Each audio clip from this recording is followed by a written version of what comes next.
Hello everyone, this is Carol and I'm glad that you joined me. Today's video is going to be on how to do a yes or no tarot spread. I'll be sharing with you one that I used and some other versions, as well as discussing the important points to consider and keep in mind when doing this spread. The deck that I'm using is the Universal Rider-Waite deck when I do my mock reading for you.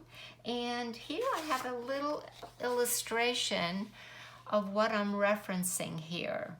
The yes or no spread can be done with 3 cards, 5 cards, 7 cards, or 9 cards.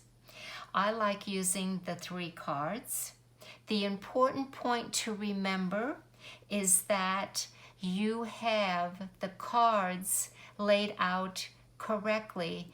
When you are using, let's say, 5 cards, you basically are going to want 2 cards in the past, 2 cards in the future, and then your 1 card in the present. That's the total of 5. And the same is true with 7 and 9. The present card is always with 1. The other additional cards are in the past or the future position. Okay, now the upright cards are yeses and the reverse cards are no. The middle card counts as 2 of those yeses or nos, and for me is considered a key card, and I'll explain that a little further when I do a mock reading with you today. Another point to consider is how you word your question is important. You want to be as specific as possible, add timing as possible, name places, people, and things. Again, being specific helps get an adequate yes or no answer from the tarot. Point number B. If at all possible, do not begin your question with the word should. Why? Well, I'm going to discuss that, but first let's continue this train of thought. Replace it with a stronger conviction, i.e., is it advisable, beneficial for me to yada, yada, yada. If you say, should I move, then you are adding this air of indecision and other possibilities that the cards are going to start explaining to you. And basically, you're consulting the cards and saying, I want a direct yes or no. And then secondly, I would like to interject the teachings of Louise Hay. She is a metaphysical teacher, author, lecturer, and founder of Hay House. I'm sure many of you are familiar with her. This, I believe, was her first book. It is a later edition. She wrote You Can Heal Your Life. Here is where I began to learn why the word should can sometimes be detrimental. Okay, this is how she describes it. She said that when we use should, it can hold a negative connotation. Because if you tell yourself, I should do this, or I shouldn't do that, and then you go ahead and do it, Louise Hay says that you're going to have some kind of negative emotional response. You may feel guilty. You may feel inadequate.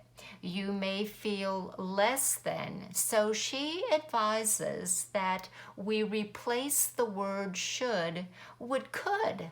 I could do this. And if you don't do it, it's no big deal. But if you say, I should do this, and you don't, you may judge yourself as being bad, or you can intervene whatever you want to for that. So I really feel that the same holds true with the tarot. If we're using that word should, it's a little bit contradictory to what we're consulting the tarot and saying, I want a direct yes or no answer. The other thing write your question down on paper or your journal. I think that's very important because by writing it down, it's another action showing a concerted effort between you and the cards or your oracle or your runes or whatever form of divination that you're doing. So writing it down, even saying it out loud when you're consulting the cards, I think add another dimension to getting a truer result. All right, now what happens if it is a tie? If there is no direct yes or no, they're both even no's and even yes. These are some of the possibilities of why that happens. The outcome at this time is still undetermined. It's the timing is wrong or you're not supposed to know. It's not beneficial or to your best interest to know the answer at this time. Another reason could be your question may not be clear or direct enough for the cards to give a yes or no response. So always check that or maybe reword it.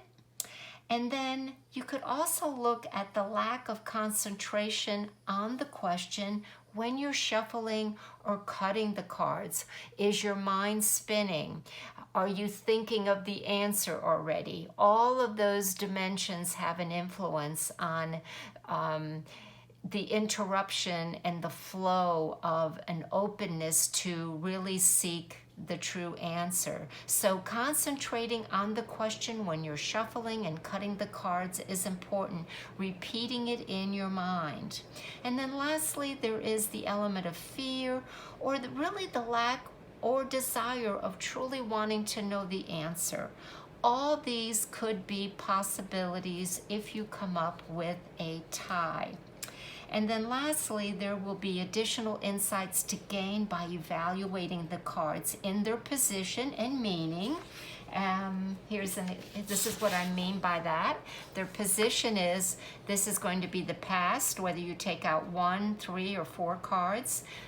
The card indicating the present, and then the cards indicating the future, and then what these position meanings mean.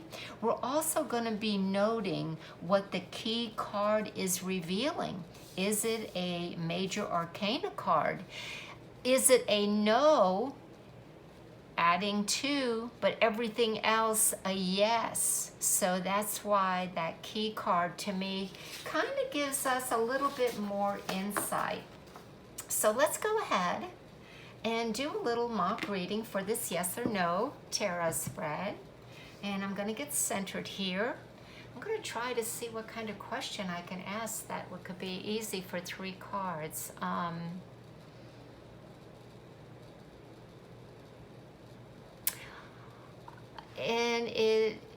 going to just ask the card, is it time for me to sell my property? Okay.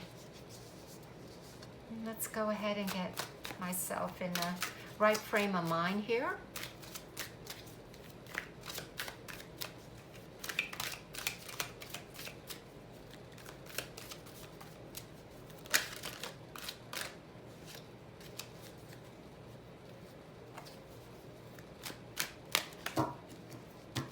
And as always, I like to cut the cards 3 times to the left, and I do restack them with this particular spread. Okay, you know what? Let's go ahead and use this because some of you may want to be taking down notes on some of those points. Okay, the past, the present, and the future. Now that is a definite no, triple no, no. So it is not time for me to sell my property. That was really easy, wasn't it? All right, now I have the Chariot, I have the Knight of Cups, and then I have the King of Swords. The key card, the Knight of Cups, And nights for me are usually action, information coming to me, messengers, if you will, and there is somehow a tie to, I don't have all that information that I need at the moment to properly list that property is what I'm getting. I don't think that I found the right realtor, and the location right now is in a negative position. Maybe there are things going around in the community or the neighborhood that is not conducive to the property being at its finest. The Chariot also tells me that since the Chariot sometimes as an archetype indicate that I am ready or in control, I get the feeling that I'm not ready to take this under this activity yet. And that does tie into the emotions here. This is a big undertaking, and selling that property may be more than I want to bargain for or travel back and forth to do. That's also another consideration. So we can go on and on to try to understand why this is a no, but it's such a strong, direct no for me not to list my property at this point. And I'm going to leave it at that and thank everyone for joining me today. And as always, if you have any questions, please feel free to contact me. I always put my email address in the description box. Till then, everyone, stay safe. Thanks again. Bye for now.